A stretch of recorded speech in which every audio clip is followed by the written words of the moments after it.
Bonjour à tous. Donc, la semaine dernière, on s'était arrêté. Yeah, bonjour.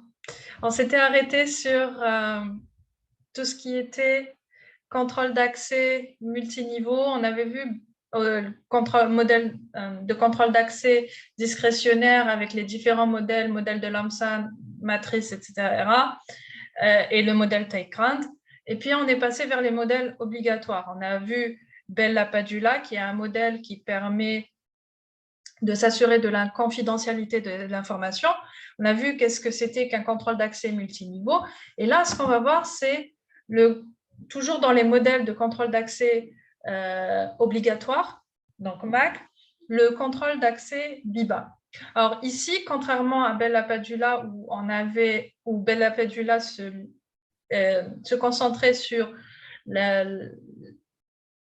confidentialité de l'information, dans BIBA, on va se concentrer plutôt sur l'intégrité des informations. Et comment c'est fait? En fait, c'est en prenant les mêmes règles que Bell-LaPadula, mais en les inversant.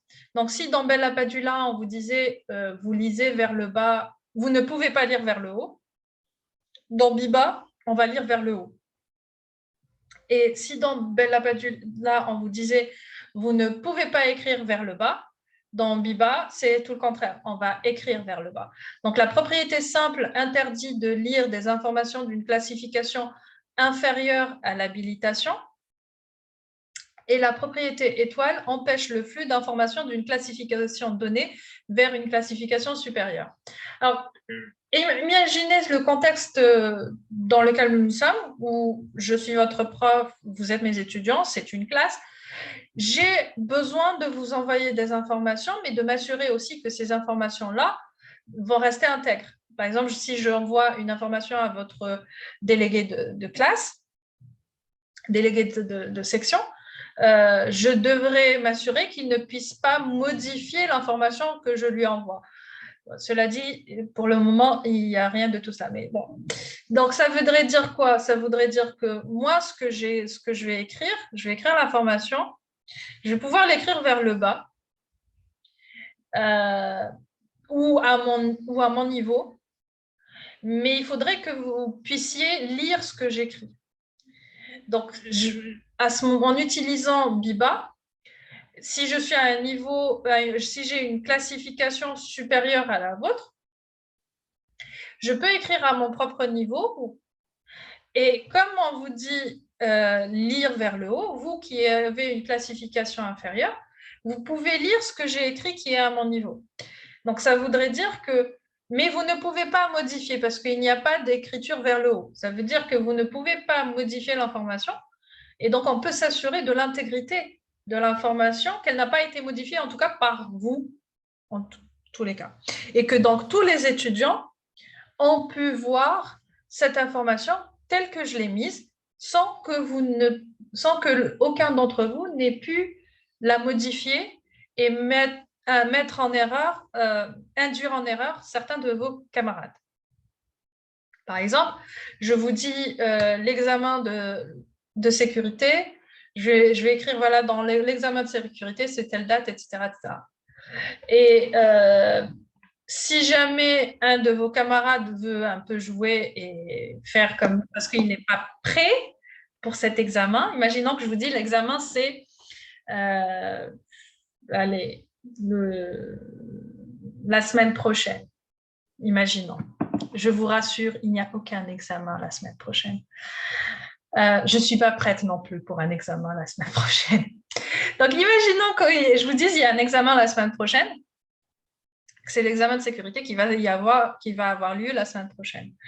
Vous pouvez me dire, l'un de vos camarades, si on n'utilisait pas BIBA, l'un de vos camarades pourrait modifier l'information au début, genre j'envoie l'information et tout de suite après, il y a un de vos camarades qui modifie pour mettre, au lieu que ce soit la semaine prochaine, il la met dans un mois.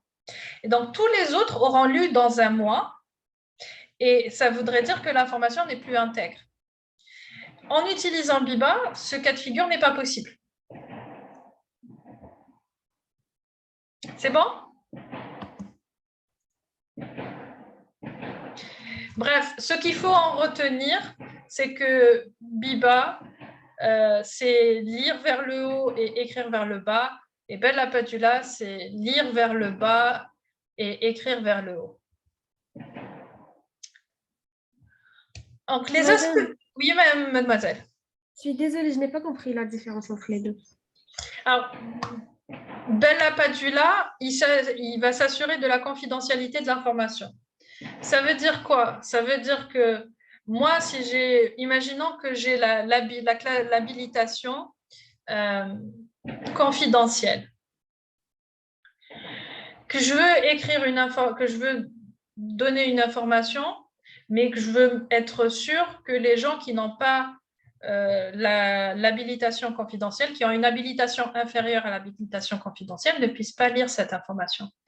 Eh bien, je vais utiliser Bella Padula.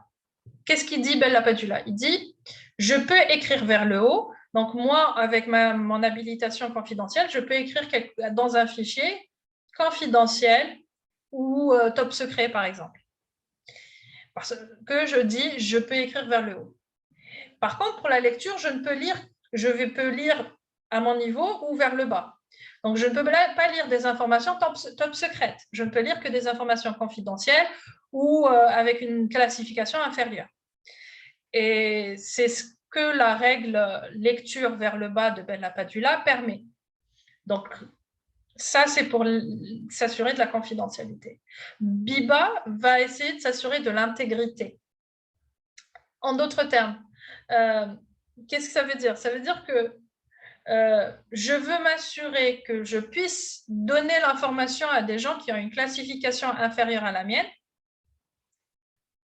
mais que ces gens-là ne puissent pas modifier l'information sans autorisation. Donc, pour cela, les règles qui ont été proposées dans le modèle BIBA, c'est je peux écrire vers le bas, donc à mon niveau ou vers le bas, et je peux lire vers le haut, à mon niveau ou vers le haut. Ça veut dire que si je reprends l'exemple de la classe, moi en tant que votre enseignante et vous en tant que mes étudiants, je peux dire, je vais mettre dans un fichier que je vais partager avec vous le cours, par exemple. Il faudrait que... Donc, ce que je vais faire, je vais créer le fichier qui va avoir la même classification que mon habilitation. On va dire, je ne sais pas, confidentiel. Même si, enfin, non, ça ne marche pas comme ça. On va plutôt dire niveau 2, par exemple. Et vous, les étudiants, vous êtes à niveau 1. 2 supérieur à 1. D'accord? Qu'est-ce qui va se passer? Je vais écrire le fichier avec le cours à l'intérieur et je vais lui donner la classification niveau 2. Puisque moi, je peux écrire à mon niveau ou plus bas. Vous avez le niveau 1. Ce que Biba dit, c'est que vous pouvez lire à votre niveau ou plus haut. Le cours étant dans un niveau de classification 2, vous ayant une habilitation 1, vous pouvez lire ce fichier-là. Néanmoins, vous ne pouvez pas le modifier, puisqu'on vous dit vous ne pouvez écrire qu'à votre niveau ou plus bas. Donc, vous pourriez écrire au niveau 1 ou au niveau 0, si on dit que le niveau 0 existait. Donc, il ne peut pas y avoir de modification de l'information que je vous ai donnée par vous. La seule personne qui pourrait le modifier dans ce cas de figure, ce serait moi. Donc, je m'assure comme quoi tous les étudiants auront accès à la même information, qu'il n'y a pas de modification de l'intégrité de la donnée, que le cours, que toutes les personnes qui ont récupéré le cours vont récupérer exactement la même information dans le cours, sans aucune modification. Et qu'aucun d'entre vous n'a pu modifier le cours, puisque, et donc, par exemple, si l'un d'entre vous veut saboter ses camarades, il pourrait très bien modifier le cours, récupérer le cours que j'aurais mis, modifier le cours et vous dire, bah, voici le cours. Or, avec Biba, ce n'est pas possible parce qu'il ne peut pas écrire vers le haut, donc il n'y a pas de modification possible. Et donc, je m'assure de l'intégrité de l'information. Voilà. C'est bon? Madame, Oui. dans le premier cas, Oui. l'écriture est faisable et non pas la lecture. Dans Bella Padula, Oui, l'écriture vers le haut est faisable, mais pas la lecture. Oui. d'accord, merci, madame. Vous pouvez lire vers le bas. Vous ne pouvez pas lire vers le haut. Dans Biba, l'écriture n'est pas faisable vers le haut. Elle n'est faisable que vers le bas. Et vous pouvez lire vers le haut, vous ne pouvez pas lire vers le bas. Voilà. Merci, madame. Je vous en prie. En fait, gardez en mémoire juste ces deux règles. Bella Padula, on vous dit lire vers le bas et écrire vers le haut. Biba, lire vers le haut et écrire vers le bas. Bella Padula pour la confidentialité et Biba pour l'intégrité. Voilà. Donc, les aspects de sécurité à prendre en compte lors de la mise en place des contrôles d'accès, on va avoir généralement la séparation des fonctions ou des rôles. En d'autres termes, aucun utilisateur ne doit avoir suffisamment de privilèges pour abuser du système, pour abuser le système plutôt. Il faut avoir aussi une séparation des tâches.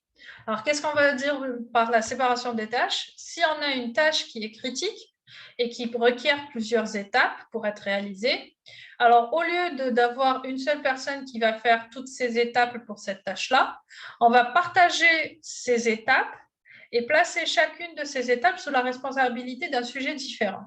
Alors, il y a bien un exemple que j'aime bien prendre à chaque fois, c'est celui de Coca-Cola. Alors, il faut savoir que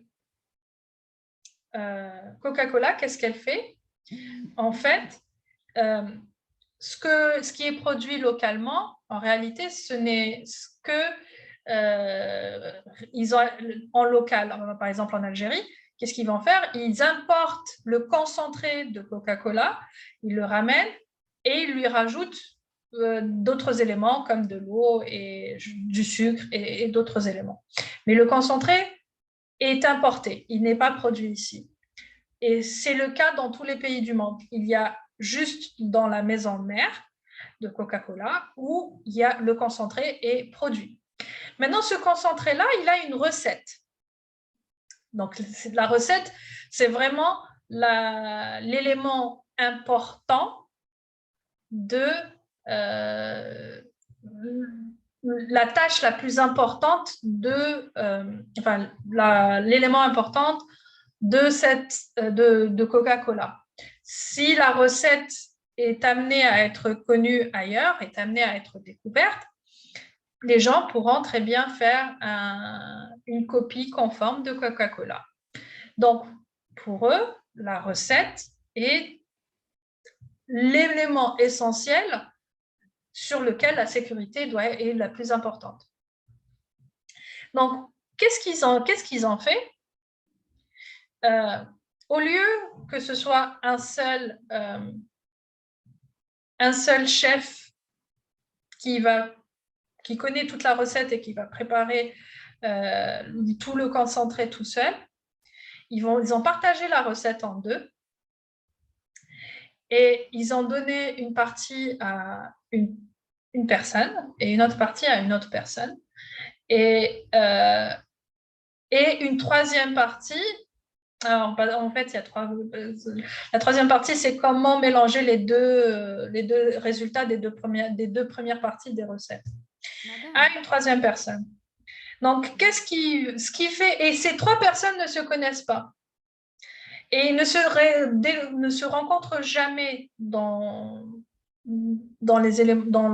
l'endroit où est fabriqué ce concentré. Ce qui va permettre quoi? Que même si l'une des trois personnes veuille faire fuiter la recette, il n'a pas la recette en entier. De un, il doit pouvoir amadouer les deux autres personnes, mais pour pouvoir amadouer les deux autres personnes, il faut qu'ils les connaissent d'abord. Donc, la séparation des tâches, lorsqu'on parle d'une tâche critique, et si on peut la séparer en plusieurs étapes, il est préférable de le faire.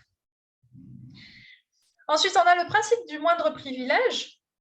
Ça veut dire quoi? Ça veut dire qu'un utilisateur ne doit posséder plus de droits que nécessaire. En d'autres termes, un simple utilisateur n'a pas besoin d'avoir des droits administrateurs sur la machine. On va donner le moins de droits possible à l'utilisateur, juste ce qu'il faut pour qu'il puisse faire son travail. Rien de plus. Voilà. C'est ça le principe du moindre privilège. Ensuite, on va parler de délégation et transfert des droits. Alors, la délégation et le transfert des droits, c'est dans le cas où il y a quelqu'un qui part en vacances, par exemple, ou quelqu'un qui quitte le travail, qui est licencié ou qui décide de quitter son poste, ou bien qui va changer de poste, même s'il reste à travailler dans la même entreprise, mais en changeant de poste, il n'aura plus... il aura d'autres tâches et donc forcément d'autres droits d'accès, etc.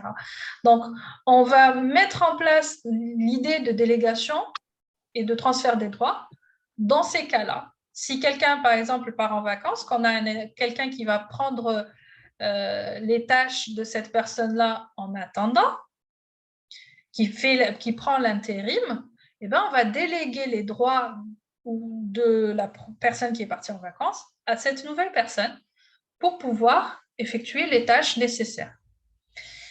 Et le transfert des droits, c'est aussi la même chose, sauf que ce n'est pas limité dans le temps. La délégation, généralement, elle est limitée dans le temps, puisque, on va dire, c'est le temps que la première personne revienne. Et il doit y avoir l'aspect d'audit des droits d'accès, des contrôles d'accès, de manière régulière pour s'assurer que finalement tous ces principes sont mis en place, qu'il n'y a pas eu une modification ou qu'il n'y a pas une personne qui a plus de droits que nécessaire ou des choses dans ce style. Alors, moins de droits que nécessaire, généralement, ça ne pose pas trop de problème parce que la personne va forcément venir vous dire « je dois faire ça et je n'arrive pas à accéder à cette chose-là pour pouvoir faire mon travail ». Par contre, plus de droits que nécessaire, ben, la personne ne va pas venir vous dire « Ah ben, je peux accéder à ça, est-ce que c'est normal? Je ne suis pas censée accéder à ça. » Donc, parfois, on va donner moins de droits et on attend que la personne se plaigne, finalement. Mais il est préférable de bien faire l'étude avant de donner les droits nécessaires à chacun. OK. Alors, le contrôle d'accès, oui, il sert à beaucoup de choses. Maintenant, il faut savoir que malgré la mise en place de contrôle d'accès, etc., on peut trouver ce qu'on appelle des canaux cachés. Donc, un canal caché, c'est un canal de communication qui permet l'échange d'informations ou la fuite d'informations sensibles ou de donner des instructions malveillantes à une machine sous l'emprise d'un attaquant sans se faire soupçonner. Je vais vous donner un exemple. Imaginons un sujet S1 qui est de bas niveau, niveau L, et il veut créer un objet, et il crée un objet bidon à son niveau. Maintenant, il a un complice S2 qui est d'un niveau plus haut, on va dire H. Il décide d'augmenter le niveau de sécurité de ce fichier, de cet objet bidon.obj, ou bien de le laisser tel quel. Après un certain intervalle de temps, S1 va essayer de lire cet objet. Alors, le résultat va lui permettre de connaître l'action du sujet de haut niveau. Ça veut dire quoi? Si le sujet de haut niveau a modifié, a augmenté le niveau de sécurité de ce fichier, de cet objet, alors S1 ne pourra pas accéder à ce fichier ou cet objet. Si si le sujet de haut niveau S2 a laissé l'objet tel quel, alors S1 va pouvoir accéder à cet objet. Et maintenant, qu'est-ce qu'on va dire? On va dire que si on peut accéder à cet objet, ça veut dire que S2 lui a envoyé un bit 0. S'il n'arrive pas à accéder à cet objet, ça veut dire que S2 lui dit comme quoi c'est un bit 1. Le bit est à 1. Après, si on a une information qui est écrite sur n bits, cette action va se réitérer n fois, en ayant bien sûr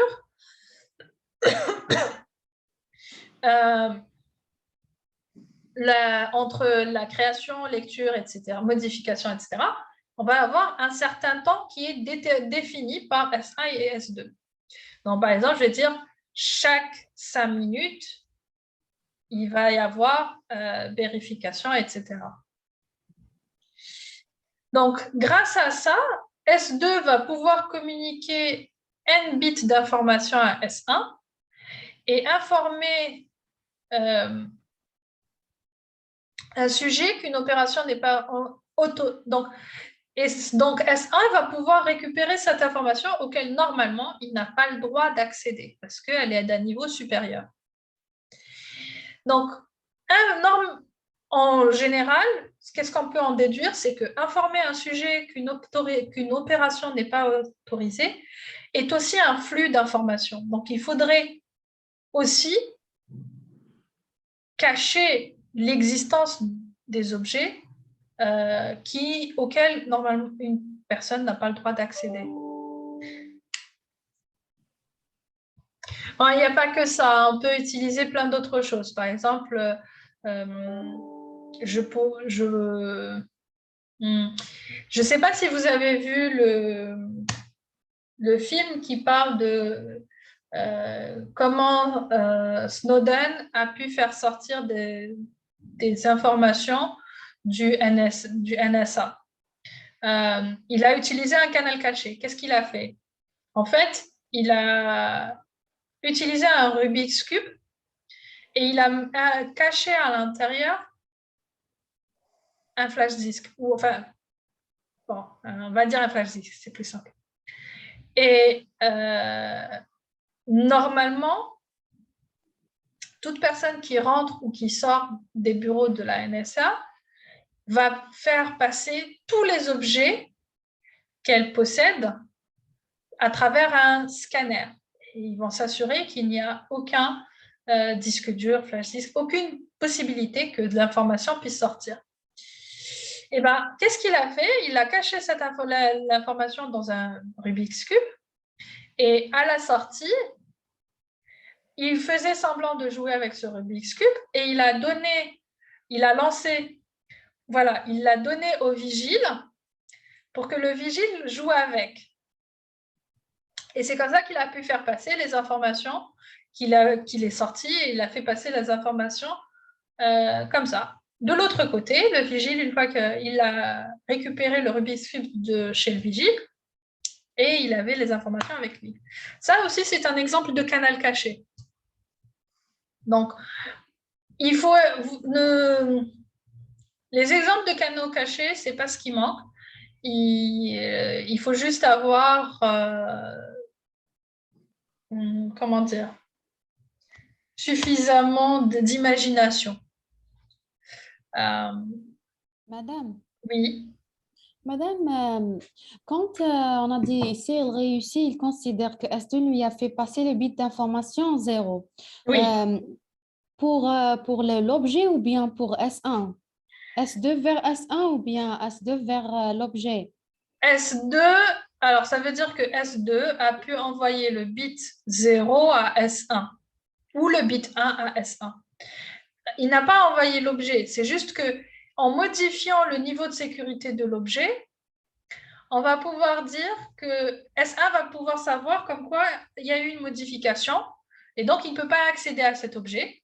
Et donc, il va dire comme quoi le bit est à 1 parce qu'il se sent bien sûr entendu S1 et S2 pour dire que S2, si S2 change le niveau de sécurité, alors il veut faire passer à un bit 1. Et s'il ne change pas le niveau de sécurité, Alors, il veut faire passer un bit d'information qui est le 0, tout simplement. Voilà. D'accord, madame, merci. Je vous en prie. Alors, we continue. Donc, on a plusieurs technologies de contrôle d'accès qui existent. On va en voir certains, comme